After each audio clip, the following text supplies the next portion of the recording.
For the third year and counting, Richard Skipper has been celebrating the artists you love. Richard Skipper is all about celebrating life, art, and his guest body of work. Please join us while he showcases these diverse and talented individuals. Here's Richard Skipper. And Danielle. Hi, everybody. Hello. It's so exciting to see you again. It seems like it's been forever since we've sat down to do this. I know, and I'm so thankful that we can broadcast on both our channels and bring such wonderful information out there tonight. So thank you for doing this, Richard. And my mom is watching. So, Mom, I'm glad you're here. And everyone else, thanks for being here tonight. We're going to be dissecting, delving into celebrating Saturn retrograde. And there, all of the planets at some point or another go retrograde. And so much attention is shown to Mercury retrograde that when people hear the word retrograde, and our friend Sherry Callahan is here, also from Myrtle Beach, who is an astrologist as well. So please, everybody, weigh in with your comments, your suggestions, anything. And I want to let you all know that Danielle has a special giveaway tonight as well, which I'm excited about. And all you need to do is comment with the word beauty.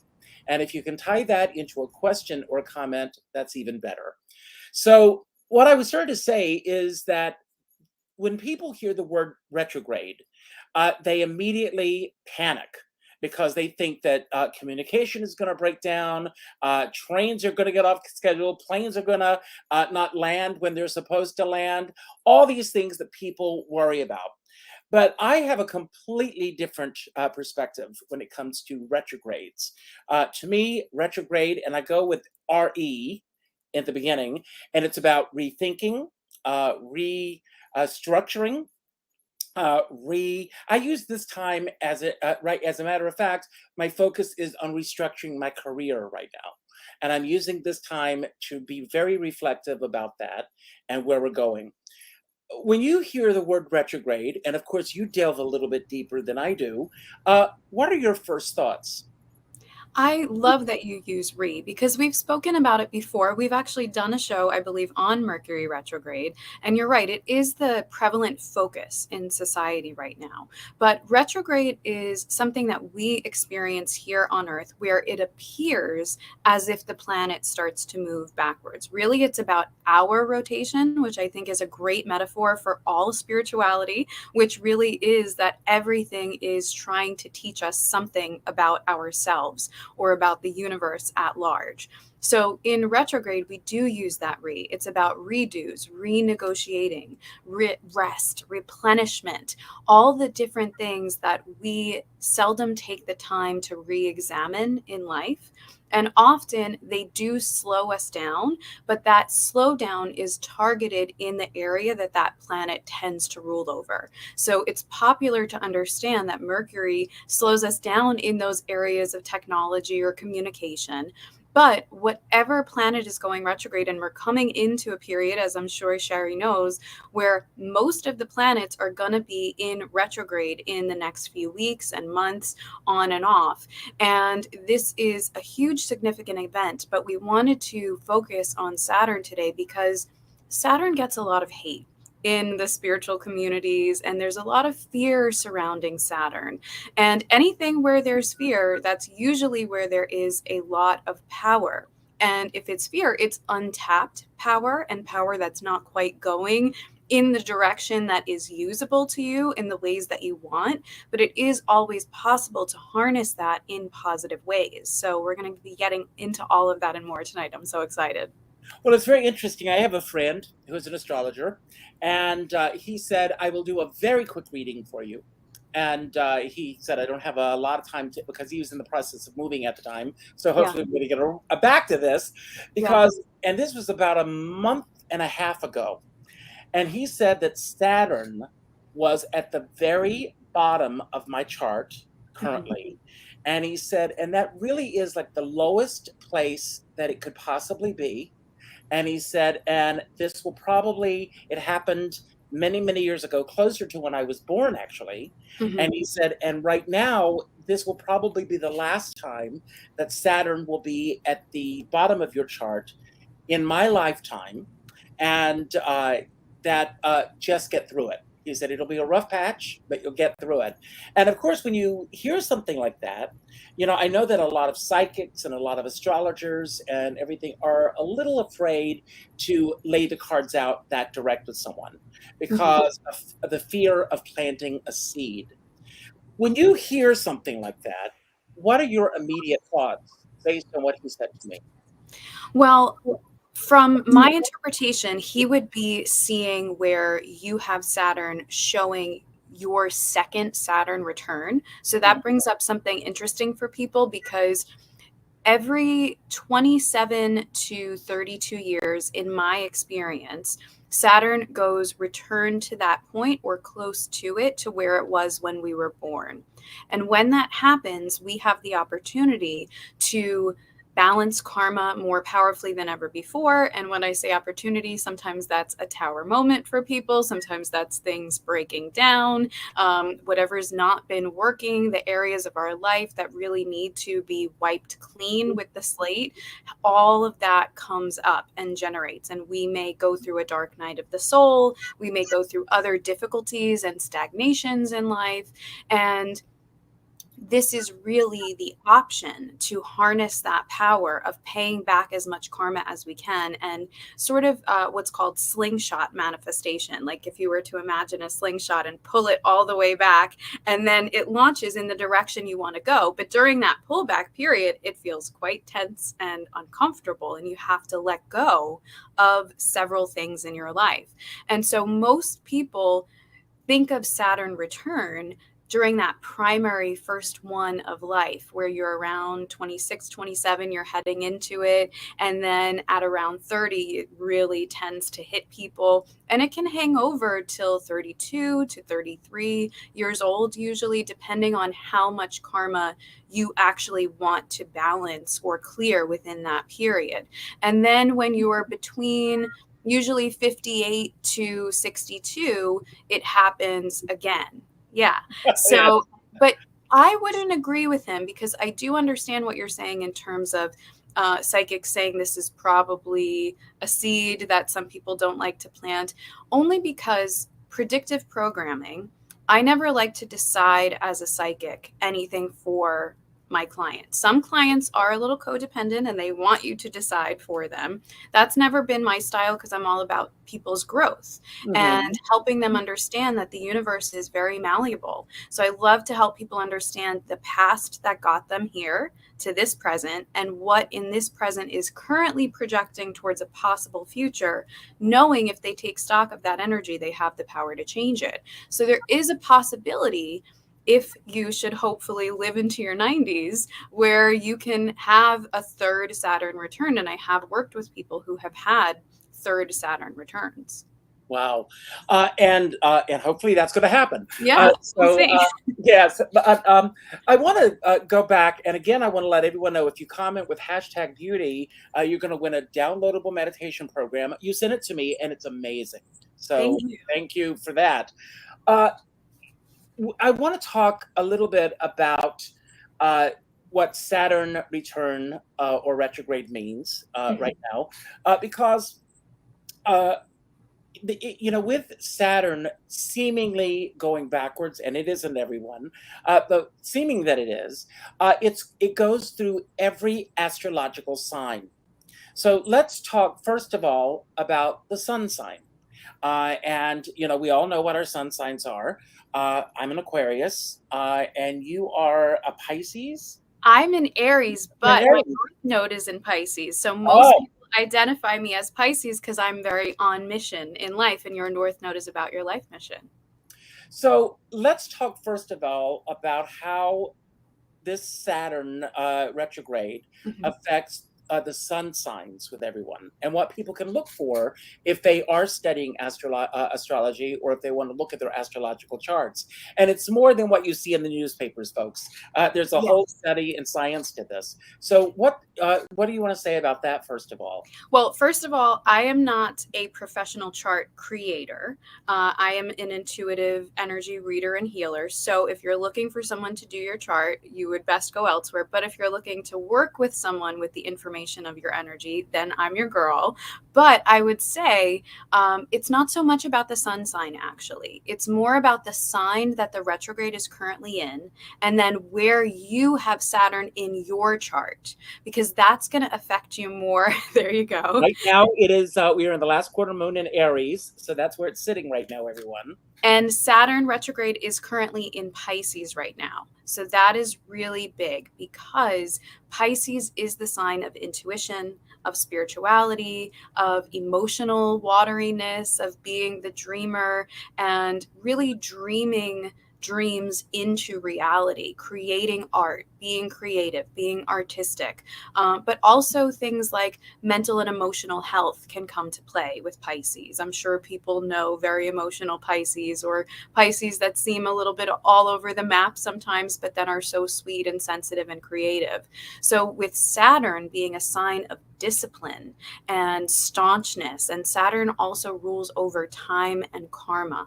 So it's not comfortable in that retrograde of Pisces, but it brings a lot up for people to sort through, not only in the areas that it traditionally works, such as that discipline, such as karma, such as our court system, which is definitely happening here in America, but it also is going to bring up things that have been under the surface of the water for Pisces energy. So I would say, rather than look to your sun sign, look at your chart, which you can get a free chart online. As long as you have your birth time and location, it's really easy to get a pretty accurate free natal chart.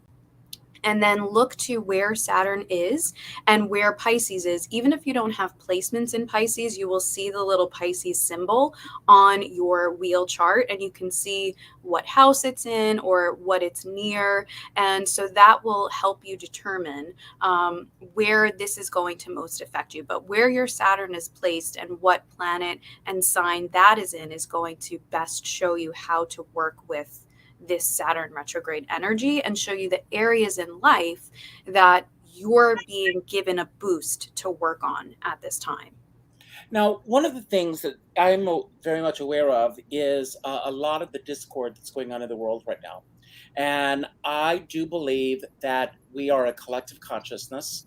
And I believe firmly that everything that's happening right now, this is going to sound woo-woo to so many people watching tonight. My mom's This is the woo show, so yes, enjoy my it. mom is going to say he's lost his mind. So, but so many people, right now, I believe that we have manifested, believe it or not, everything that's happening right now. I think that it's a karmic response to everything that we have done. We have put this energy out there over and over and over again. And to coin my dear friend and yours too, Kasira McKee, the boomerang effect. This is coming right back, and it's like that boomerang that you throw out and it just swirls and swirls until it comes and hits you between the eyes. I think that's what's happening right now. But looking at the positive side of this, what do you see, or how do you feel that we all can tap into a collective consciousness in terms of our own karma and how we should all be reacting at this time to everything that's going on around us? Well, let's backstep a little bit. And in case people aren't really familiar with what karma is, because I know it's a buzzword and most people are familiar with the general concept. But to me, karma is actually an automated system of our universe. There's an old platitude like God couldn't be everywhere. That's why he created mothers, speaking of Yes. mother. Well, it's not really that in my experience with karma. It's not that God couldn't be everywhere, but because God gave us free will, in my opinion and experience, there was this automation system put in place of karma to say, well, however you use and want to use that free will, karma will act as a system of momentum that will teach you about the results of yourself and your actions. And that will be a checks and balances system that runs automatically so that God can step back and love us unconditionally and not judge actual good or bad, because everything is experience. And that's why if something is perceived as good or bad or harmful or beneficial, there is that checks and balances system that will eventually teach that perpetrator something about themselves and about the world at large. And eventually the victim, even though I don't like to use that word, will receive something back, even if it's not in that lifetime, as a kind of solve to go over whatever was taken or done against them. So we are in a period right now where we have a lot of that momentum going. And because Saturn rules over courts and stability and laws and time, being in retrograde, we're getting the opportunity to redo so much and re-examine so much that we may have done hastily, that we may have done with things in the shadow, or I don't really like to use that term shadow government because it's a little bit too out there, but there are a lot of things that are done behind closed doors without people's full consent.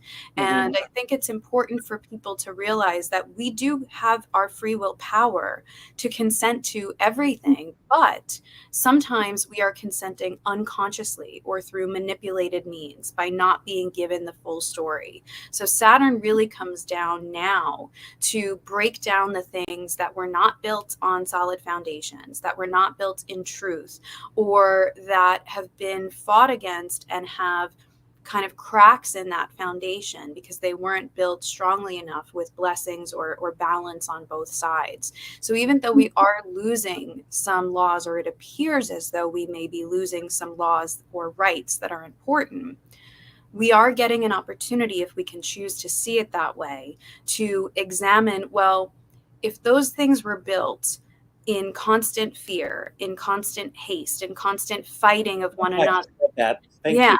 then maybe we do need to lose it as it was, because it was just continuously being fought over and picked away at anyway, and instead put something higher in place that more people can agree on as a basic human right concept that will actually protect, rather than this kind of false sense of protection or this false sense of security that just temporarily puts a band-aid over a larger issue. And each and every one of us are responsible for what we're putting out there. You know, last week, well, was it last week or the week before, when the Supreme Court passed the discrimination law? Yeah. And someone posted something, it was a meme, and it was trying to be funny, I think, but I didn't find it funny personally. And I have a great sense of humor, by the way. But it basically was about going into a cake shop. I'm paraphrasing this a little bit. Some of you may have seen it. Going into a cake shop, saying that you're buying a particular cake, and then when the person starts to make it, when they say, "What do you want on the top?" then turning it around and shoving it in their face. And I'm going, if you go into a business or anything with that attitude, that's exactly what's going to come back to you. I have turned so many situations around when the person, you know, got off on the wrong foot or said the wrong thing or did something, and it's all a matter of how we respond to it. We're not responsible for what's going on out there. None of us are, somewhat. But we are responsible for how we respond to these things. And I think that, and I was watching, there's a great series now on HBO, and I caught the first episode last night, based on The Last Call Killer.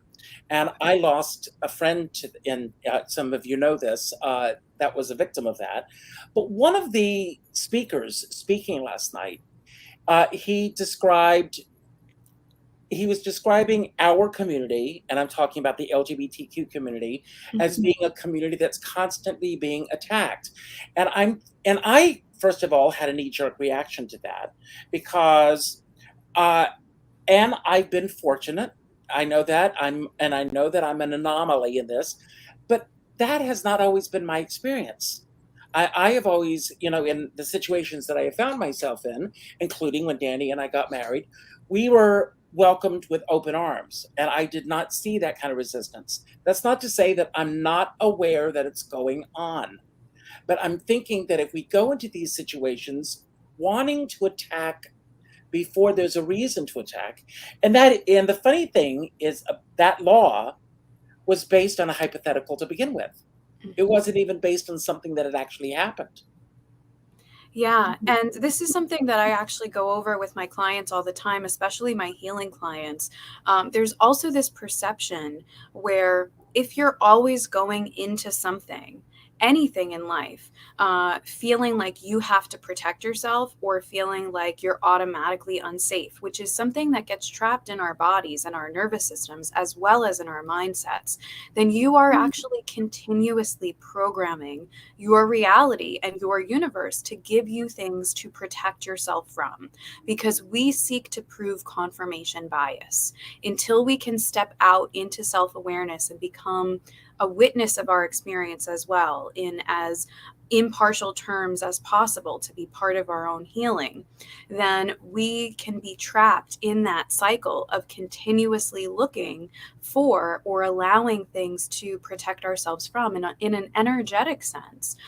While it is true that sometimes there are marginalized communities who are more akin to being attacked in certain areas of the world or certain situations, as well as people who identify as energy sensitives or empaths or light workers. If you have more of a light, sometimes you can attract moths or darker energies to it as well, right? But if we're constantly protecting, then we are blocking the blessings as well. And we are limiting God and the universe's opportunity, in my opinion, to bless us and to change our minds and to allow us to have the safety that we crave, but that we are not allowing our spirit or our nervous system to have if we're not working on that healing or perception.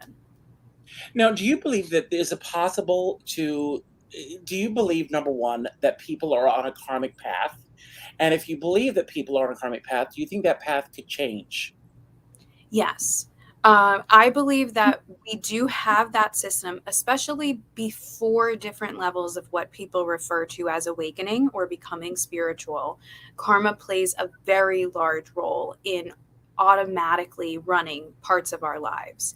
Now, the more we become spiritually aware and emotionally aware and awakened, then we can have a cooperative relationship with karma. And healing your relationship with Saturn actually has a lot to do with this, in my experience, because then we can start to recognize the karmic patterns of our lives and work on them before they have to continue to manifest as problems or karmic relationships or karmic situations. And if and when they do manifest in our physical reality or in our relationships, we can spot them more easily and we can go towards balancing that karma rather than cycling in that dreaded why question, which really gets most people nowhere, of why is this happening? Why is this person acting this way? How do I Woe get is out me! of it? Woe is me! Right. Yes, Yeah. yes. And so your karmic path can change. There are things called quantum leap and different other aspects of higher spirituality. But it really does take dedication to be willing to dive into the shadow, as Carl Jung would say. Saturn plays a large part in the shadow.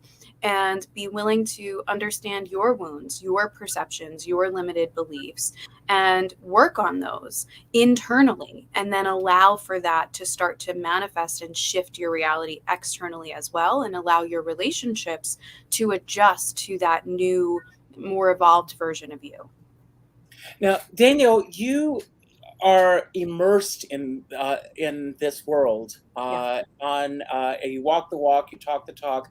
I want to ask if, since this Saturn retrograde began, and it was on the 17th of June, Yes. um, have you had an aha moment that has come to you in this time frame that you either A, never thought about before, or are just rediscovering about yourself during this powerful time?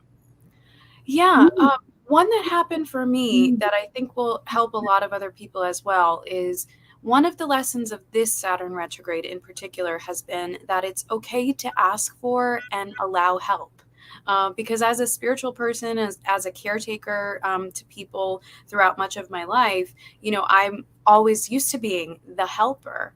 And sometimes situations in your life, whether it's family, financial, health, whatever it is, will break down to the point where you need to release and allow that balance, because karma is also about balancing. and allow help to come for you as well. So the lesson of asking for and allowing and working on the ways of being receptive to help, no matter what that looks like, that's been a big aha for me. And I think that's not one people are focusing on with the key points of this retrograde. Now, you wanted to also, wrote to me today and said you want to talk about some of the other planets that are coming on the heels of Saturn. Venus, for example, and what the Venus retrograde energy and modality feels like. Do you want to talk a little bit about that? Sure. So coming up on the 23rd of this month in July, Venus is going to be going retrograde in Leo. And when Venus goes retrograde, people tend to return or try to return to our thoughts or to our lives. And so this is where we start thinking about old loves, old friendships, old relationships, or they actually show up and try to re-engage with us. Sometimes, I'm laughing because I mean the funny thing is, and you're telling this now. yeah, If anyone tried to watch Saturday's show, it was a disaster. Were you watching, I Danielle? was watching, yeah. With Ron Lytle. It was going in and out, in and out, in and out. So we've been trying to figure a day out where we would, and his big question was, will everybody come back? And I Yeah. said, I absolutely believe that everybody will come back. And the date that we picked, are you ready? Or do you want to tell us what day it is? July 23rd. It's July 23rd. Perfect. And that's a Sunday, right? Yes, yes. There you go. And So it's interesting because at our church, we're having a big concert on the lawn. Everybody come to Spark Hill. It's a great swing quartet, and I'm going to be speaking because our church is going through a real major change right now. The congregation has really dropped off. We recently lost our priest for reasons that I will not go into here, but on his own choice to move on. It was his own choice. So at a recent meeting, I was discussing what I felt needed to take place in order to bring people back.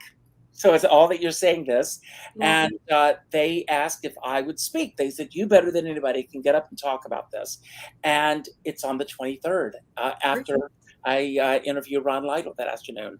That's So amazing. And it's really going to work together, not only to bring people back, but because it's happening while Saturn is still retrograde. And several other planets are retrograde as well, Pluto and Neptune. So there are a lot of elements. Pluto is the shadow element, Neptune is the dreamer element.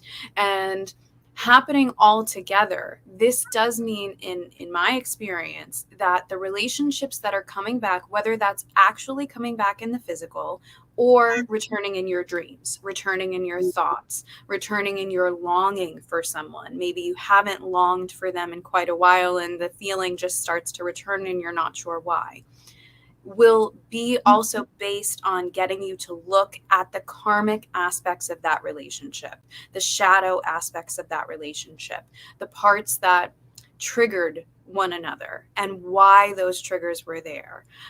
Because actually, there's a video that I've been meaning to make about triggers. And one of the key points is about that is we need to remember that our triggers, while the other person is responsible for their behavior, if they do something to us and they're responsible for their karma, we are responsible, as you said, for our response. And we are also responsible for everything that gets stirred up within us when we are triggered.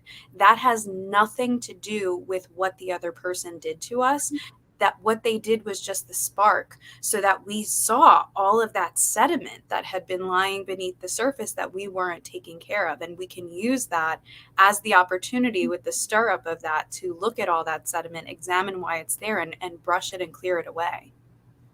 I want to ask you, and I'm going to go back to, and I drop her name a lot on this show. I know everyone, but she's always hovering around me, and that's Carol Channing. Of And course. Carol Channing said that when she was doing Hello Dolly on Broadway, if she had a night where the audience just wasn't getting it, She would call B. Lily, who was doing High Spirits at the time, and she would call Barbara Streisand, who was doing Funny Girl, and she would have these conversations with these different actresses afterwards, and they would all say that they would feel the same energy in the theater. And I just want to ask you, because Saturday was such a wonky day for me. I've never had that experience with any of my shows. You can all see, knocking on wood, how smoothly it's going now. So, but Saturday was, and on the heels of all that, I don't know if those of you who are watching around the country are seeing the news, but just like 25 miles from where I live, major flooding. As a matter of fact, a woman lost her life walking her dog. We have never seen flooding in this area like the flooding that we had on the heels of whatever that strange energy was that was happening on Saturday.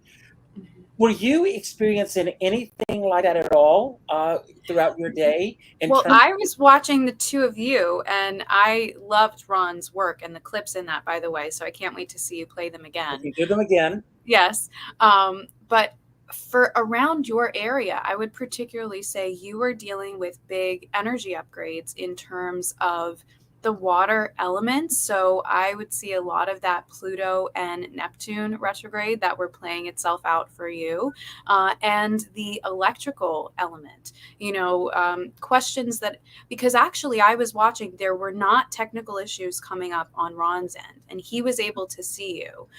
So it was more so about things that came up for you, like we were just talking about, in terms of when things get stirred up, then we can examine what's there and why, so that it doesn't have to happen again. So I would say for you, definitely look at the emotional, the underlying emotional things of where maybe you didn't have enough energy. Sometimes we force ourselves to do things because we schedule them and we really love and cherish and respect the other people. But we, in the moment going to do it, maybe we don't have the energy that we thought we did. Not to call you out, but admit to yourself, this happens to me. I'll take responsibility. Yeah, because we want to honor our agreements, right? And it's so hard to change an agreement, but that's something that happens with karma as well. It feels so difficult, especially if we're have any codependency or empathy where we don't want to let other people down. It's hard to renegotiate agreements, or to say, maybe I don't have the energy to come at it the way that I know it should be.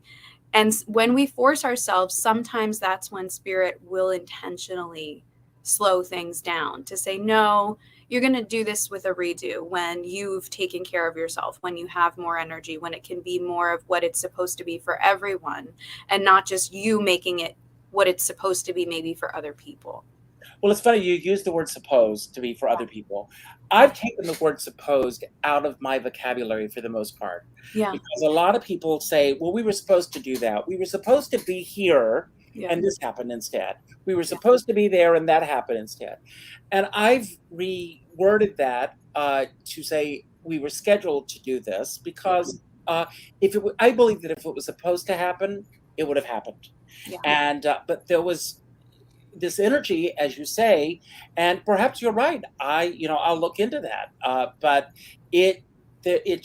I felt excited about doing the show. Everything, these clips, which are wonderful, and I want to do some of those songs. I'm letting Ron know. Yeah, I thought that was you, the Snow White song. Isn't that me? Yes, I saw that, and somebody else called me and said, "You've got to do this song."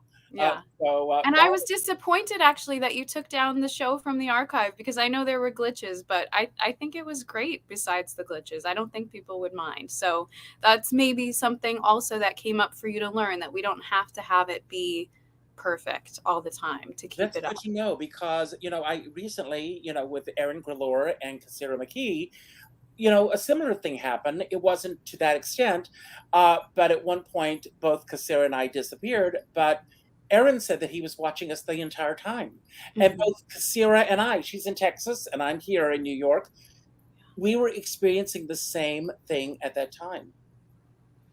Yeah, so I would look to the spirit that's in your field, and maybe we'll talk about that off camera after the show, but I would look to the spirit that's in your field that's intentionally causing blocks right now and helping you to try to see something within that maybe other people are seeing, but you're not seeing, because you were being seen the whole time Saturday as well. You just didn't think you were. So you never know when the camera's on you, folks. Yes, that's true. That's the lesson for tonight. You never know when the camera's. People will ask me sometimes when I ask them to make a guest appearance in a show or something, and I'm talking about my live shows. They'll say, "Well, how should I dress?" And I say, "Dress the way you want to be photographed," because you never know. Even when I go to the supermarket, I don't wear sequins always. You can, but I can. But you never know who you're going to run into, what's going to happen, everything. So I don't just jump in the car and go with my hair like crazy and, unshaven. I make sure that if I'm going to go out, like Joan Crawford always said, if she was going to go out, they were going to see Joan Crawford. Well, it's the same thing with Richard Skipper. You're going to see Richard Skipper when I go out. I want to talk a little bit about your process, and I do want to let everyone know here, if any of you have any questions or anything, Danielle is here to answer your questions tonight. So now's the time to throw those out. Especially about karma or relationship struggles, because those will both come into play. So if you have specific questions about that, feel free to put them in. And do you have a specific process in terms of the way that you work, in terms of all that you do, or is each day an entity into itself? It depends what I'm doing, because I have a lot of different things that I do with my gift. There are some constants, like I create a circle of positive energy before I'm going to interact with anyone or do any kind of projecting or reading. I like to make sure that it's a safe and sacred space, not only for myself and the client, but for the energies that we're going to be interacting with as well, because energy is malleable. It can appear as or communicate as anything. And if you don't take the time to set up boundaries and set up proper sacred space, in my opinion, that's where you leave yourself and the client open to trickster energies at times. And also, as an empath, it helps me to release the energy back to the client or back to the project and not continuously carry it or keep it in my environment.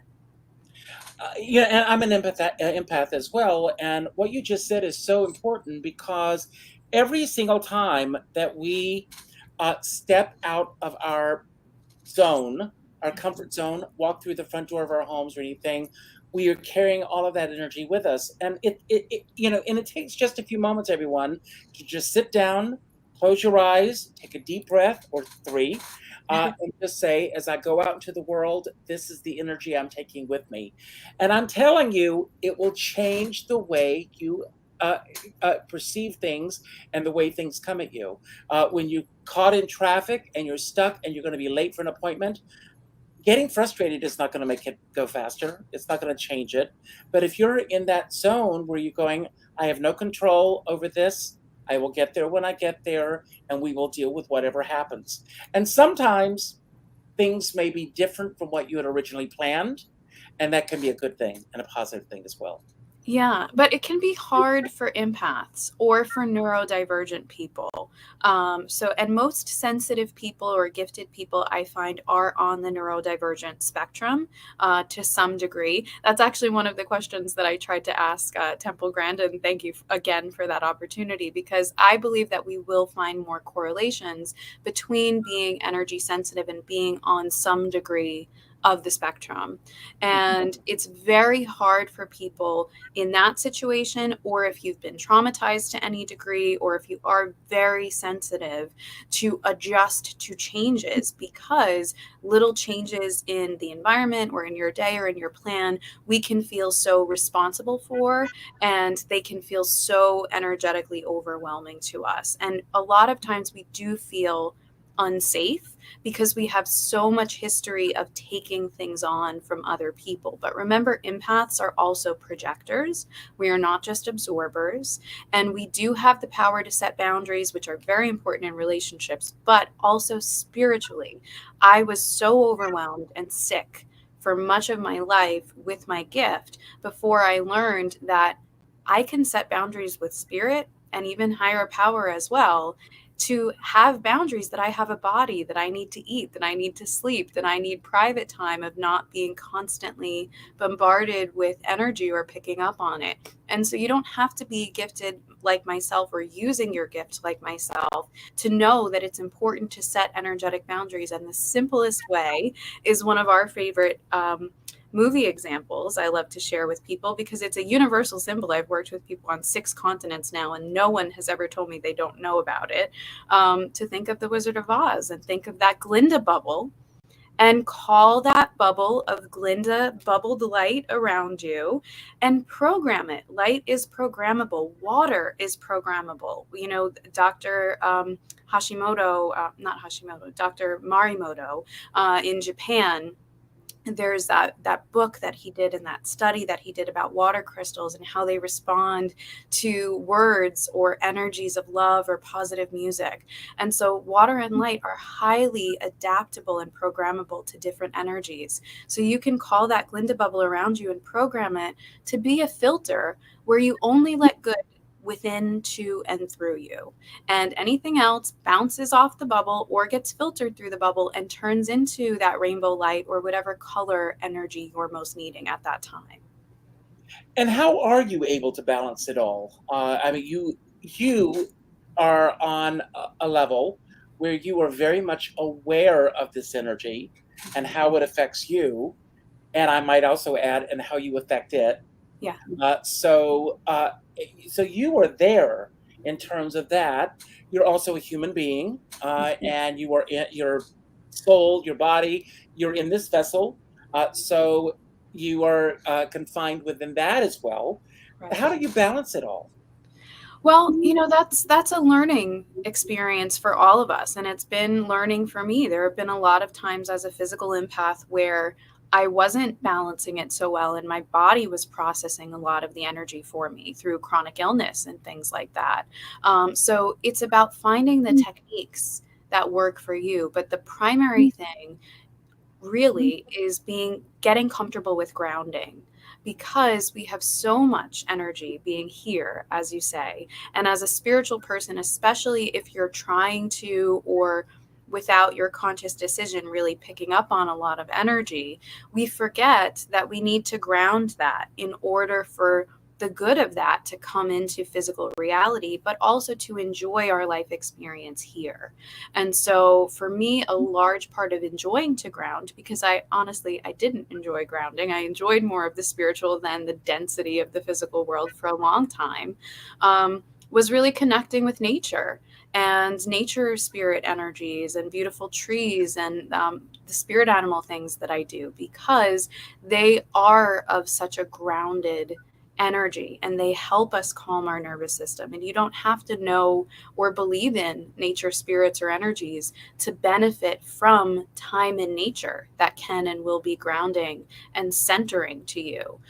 So taking time to have self-care and experience in nature, which I know I'm guilty as well of taking out the phone and doing the pictures and the video when we see beautiful nature things, but make sure you have time in nature that's just for you. Even if you go with a loved one, have some quiet time sitting and paying attention to how the wind is moving, or how the water, if you're lucky enough to be by water, and really balancing your breathing and connecting with that. And if you can't physically, for whatever reason, because I've had moments in my life where I couldn't, look at nature videos and connect with that until you can get out in physical nature and take those moments to ground, as well as learn what boundaries you need and why it may feel difficult for you to have those boundaries, which is a lot of the inner child work that I do with people. Well, there's also a movement going on now called awareness walks, where when you go for a walk, you find something and you look at it through eyes that you haven't looked at it before. And that's true of everything that we do with every day of our lives. I want to ask you, what excites you the most about this particular Saturn retrograde at this time in our history? Wow, I love the lessons that are coming through. I love Pisces energy. It is so creative, and it is the last sign of the zodiac. So we really are, closing a chapter, and we have the opportunity to work with time in a dreamy way where it's not so constricting and constraining to us, and where the dreamers really can start to find it easier to work hard and put their projects that they mostly dream, or that maybe we're a little scattered when we're creating, because that's part of the creative process for a lot of people. We can work with Saturn to really ground them and cement them, and at least plant the seeds that will carry forward into bringing dreams into reality. And attracting those people to you, they're Yeah. going to help you make that dream a bigger reality. Is there anything on the opposite side of that, that, because I know that you operate from a position of hope, uh, hopefully for the most part, but is there anything that concerns you about this particular Saturn retrograde at this time in our history? Yeah, we're also in a period, energetically on a larger scale, known as the Kali Yuga. So Kali is the destructive goddess in Hinduism, but if you work with her, and those that do, she's also very loving as a mother energy to the people that are not afraid to dive into the power of the shadow. And the Kali Yuga period is a period of a few hundred years where things really get destructed and broken down that aren't working. And it can look like chaos, but it's where a lot of the dark things come up to the surface so that they can be fully cut off and removed and released. And so there are a lot of upheavals happening. And Saturn retrograde is really playing into that on top of the Kali Yuga period that we're experiencing. And there are a lot of structures that are falling and that are anticipated to fall if people do not put their energy and hope and power towards fixing them in a way that would be beneficial to everyone. So I would say, know your power, learn podcast on my channel about, because that's very important to understand the ways that you may be unconsciously consenting to a law or to an experience in life based on your trauma or based on manipulation, whether that's coming from propaganda or from your trauma or other groups or people in life or society. And take back power of your choice and free will, and realize whenever it appears that something in the world is too big for you to help with, find the seed or the kernel of what that can teach you about something you need to work on within yourself. And once you work on that thing, you will have the gates open and power and more power towards facilitating help with those things in the wider world. Absolutely. Well, each day I pull a value word, and the value word that I pull today is beauty. So everyone, I see that 5 people have commented on this. So if you comment with the hashtag beauty, and if you've already entered, you don't have to do it again. Just do it once. You're already entered to win this incredible Saturn meditation. So let's look for the beauty in the time frame that we're in now. Talk about that. Yeah, and look for the beauty in the darkness as well, because Saturn is prevalently known for the dark occult. We're both wearing black because Saturn loves that black, dark energy. And it's not dark in terms of evil. Darkness is also the yin energy in the yin yang, which is the feminine energy, that womb-like state. And so understanding that there can be a balance between light and dark for me, and a lot of what this program is about, which I actually have the image. This is an image that you get as a digital download, and this is printed on regular computer paper, which you can do. There we go. There's a better one of it. And you will be able to work with this as a printed piece and with an accompanying hour video with tons more information on Saturn and how you can heal your relationship with Saturn, which will help heal your more beautiful relationships with time and karma. Because a lot of us rush or feel rushed or feel limited with time. And I have found that when you can heal your relationship with Saturn and with those shadow elements, you can have a more beautiful life experience, because you can have a more peaceful and harmonized relationship with time. You can have more beautiful relationships because you can stop attracting or having so much of the foundation of your relationships be based in karma, and lessons that they have to teach you are ways that you have to balance that karma out, because that is one of the key factors in us learning as people, in the way that other people are divine mirrors for us.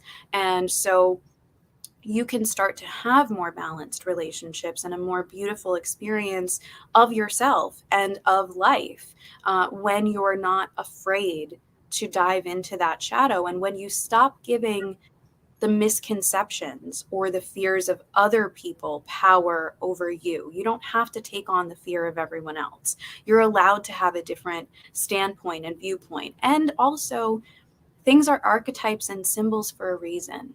And, you know, you can understand and see all the ways that Saturn is wrapped up in the occult or dark things, or you can see and choose to see the ways in which it's just another barrier or veil between power, and power can be used for anything, good or bad. It's about what the person chooses to do with it.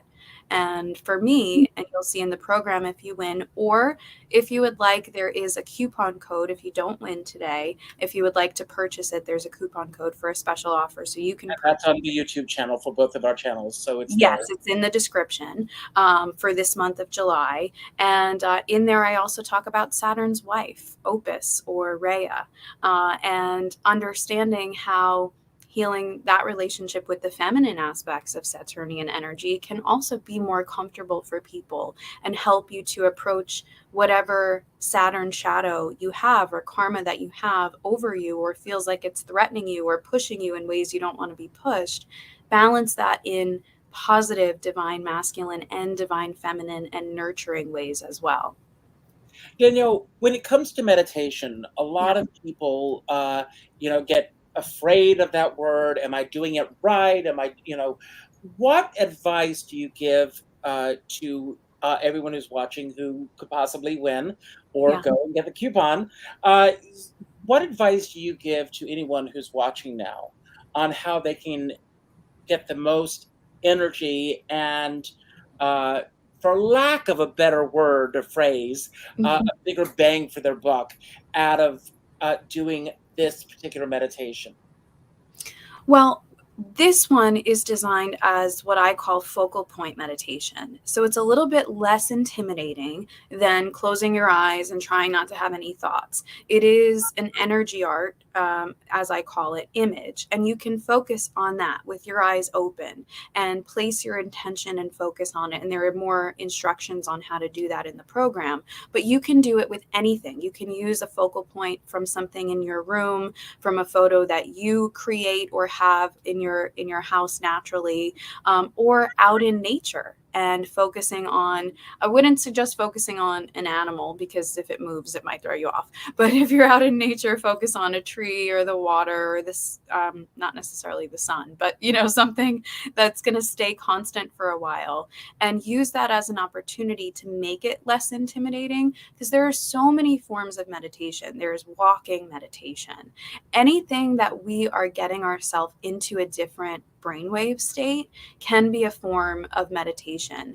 And becoming intentional is a form of meditation as well. It's not only about the popular version in terms of not thinking any thoughts. And if focal point meditation is too intimidating for you, or it's not quite your thing, you can also try guided meditations with your eyes open or closed. And there are tons available on YouTube, on streaming platforms, and allow the guidance to steer what you are imagining with that. I would say if it's something that is like a healing or a journey working meditation, try to listen to it all the way through before actually doing it. Just listen to it while you're doing something else to see if it's something that you agree with. Because sometimes people look something up on YouTube, they just start doing it automatically, and then they get halfway through and they're engaging and consenting to this energy. And it's not quite something that they actually agree with. It's not a version of higher power that they agree with, or it calls something in that they wouldn't want otherwise. So take the time to be intentional, and whether it's from a book or listening, go through it all the way before you actually do it. So Maria Gentili is here, who I love. What's the story with Maria? I love Maria too. Yes, Thanks for we being love here. Maria. She's on tomorrow night at 9 o'clock. Look for her. What's the story with Maria? Maybe she'll tell us who is on her guest show tomorrow night. You do her show quite often. Yeah, Maria and I, you connected us, and we're both Italian American, and we've connected on a lot of things. So it's been great to be on there as well. And I see Doug and so many of our friends and Ron, Alan, yep, Kathleen. and So, Ron. you have time to respond with #beauty. And as soon as you do that, Maria, I'm going to do the drawing. So let's do that. So where can people see you next? Well, I have my podcast that I do on, I put it on different streaming platforms and on my YouTube channel. So my handle is right there if you're not watching this on my YouTube simulcast already. And I have a playlist on my YouTube channel with the full back catalog of my podcast, which is #chat and channel. And then there are also links in the About section of my YouTube where you can listen on Spotify, Amazon Music, Audible. Excuse me for interrupting. Maria, take out the space between the hashtag and beauty. No space. So do it again. Yes, So you're in the Amazon Music, Audible, which I'm a big reader and audio book geek. I listen to audiobooks at up to 4 times the speed. So I'm really happy that the podcast is on Audible now as well. No, isn't it wonderful? Yeah. And by the way, everyone, this will be archived not only on our channels, but it will also be, she's driving, so don't take the time to do this. We'll make sure you get a meditation. So let's do a drawing right now, and let's see what happens here. Thank you all for being here tonight. And there's the drawing. And I love how this works. And everyone's popping up. And let's see. Who's Kathleen Hochberg? I love her, one of my very best friends. I also want to do a very special shout out. It was 3 years ago today that I had Peggy Eason on this show on her birthday. Today is her birthday, and then she passed on the following December. So everyone, I'm going to do my little spiel about picking up the phone and making that phone call. Kathleen, you and I, we owe each other a phone call as well. Danielle, I'm going to say my closing remarks, and then I am going to turn it over to you, and you've got the final word tonight. And then I want you and I to connect at some point tomorrow so that we can schedule another session for next month. This is so much fun. I love every time you're on the show, and it's been way too long. I hope all of you who are watching get my newsletter. This is going to be a shameless plug for that. The Skipper's Guide. You can, if you don't get it already, and there's a reason why I'm bringing this up right now. If you don't get the Skipper's Guide, you can go to richardskipper.com and sign up for the newsletter. It comes out every Monday morning at 3 a.m. There's mystical energy around 3 a.m., everyone. So that's, I'm not up at 3 o'clock doing this, but they're scheduled to go out at 3 a.m. So that it's in your mailbox when you get up, and it gives you an outline of the week ahead. Not only with what I'm doing here, but other things as well. Tomorrow in numerology is a 7. And on 7 days, I like to call it my reset days. So I'm off tomorrow and I won't be doing a show. But for those of you who get the newsletter, tomorrow is about reaching out to someone who's lonely. And you never know who is lonely. And I have a little calendar here. And I'm just going to pull something from this. This was sent to me by my dear friend, Howard Tucker. I haven't seen this yet. So I'm going to read you the passage, and then I'm going to tell you what you all can do for tomorrow. It says, when I admit the small things I'm unhappy with in my life and start to shift them, I build my confidence so I can work my way up to the bigger issues. So this is the self-love action for all of us. Today, I'll find one small thing that I'm unhappy with in my life, like a new dress that doesn't fit well, or being bored with my usual dinners, and take steps to create something different, like returning the dress for another that gives me good vibes, or asking friends for a yummy, healthy dinner suggestion. I always end every one of my shows by telling everyone to go out and do something nice for somebody else without expecting anything in return. Pick up the phone and go to your Facebook friends list. I'm back on Facebook, everyone. But go to your Facebook friends list and reach out to the sixth name on your list and reach out with a phone call. Not an email message, not a text message, not a private inbox message, but a phone call. And let that person know that they have made a difference in my life. Peggy Eason certainly made a difference in my life. And thank God we spoke and told each other that we loved each other the night before she passed on. And so, because it was a sudden, and it could happen to any of us. I hate to say it, but it could. So reach out and make those phone calls before it's too late.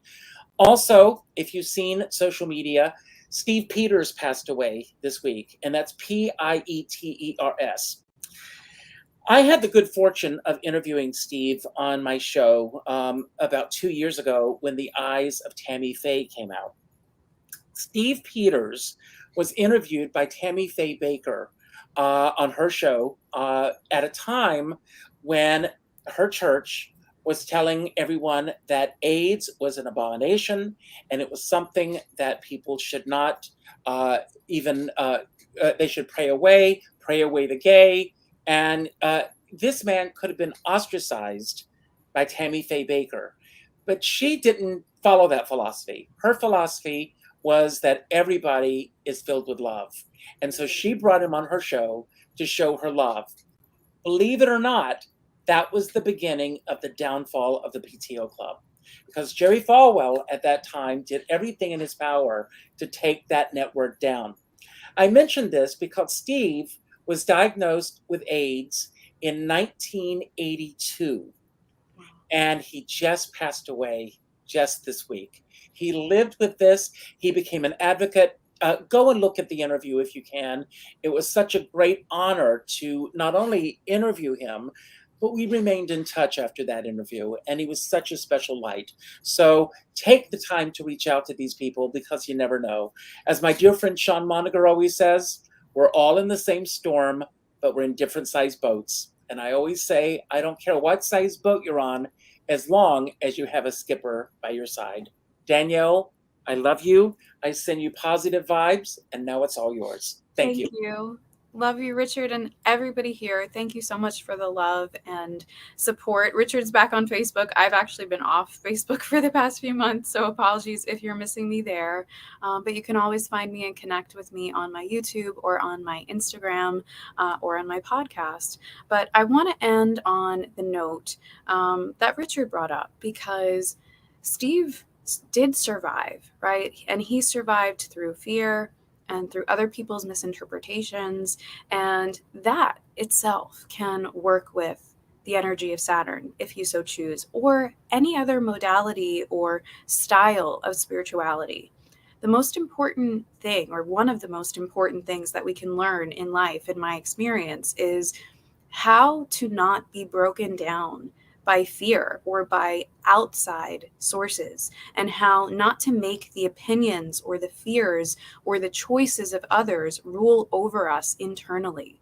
Because so many times we have this voice inside that is simply repeating the negative things that we've heard, or the limiting beliefs that we've heard from other people, from our ancestral karma or trauma, or from the way that we grew up with maybe parents who wanted the best for us but didn't know how to be positive, didn't have the opportunity to heal themselves and then be part of our healthy development and growth.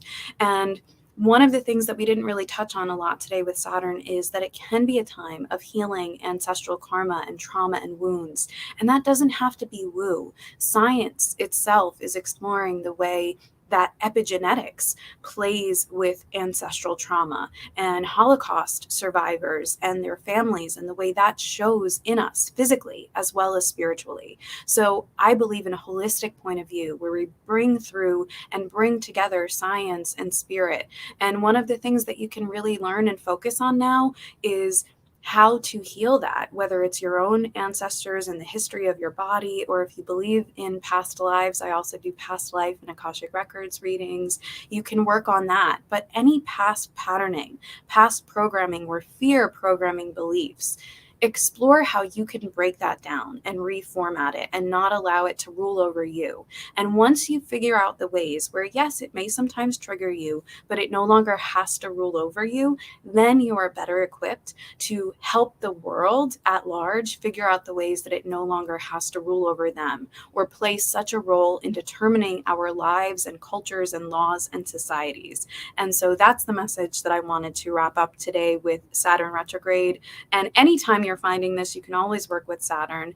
And if you need help, you can always find me on my website, damseldesigns.com, as listed for spiritual reading sessions, as well as an application for energy healing, coaching, and more. And you can always leave a comment if you have a general question and you were too shy to ask it live today, or you're watching on a replay. And I look forward to the ways that you overcome your own fear and help the world at large do that as well with your inspiration. Thank you, Richard, and thank you guys. See you next time.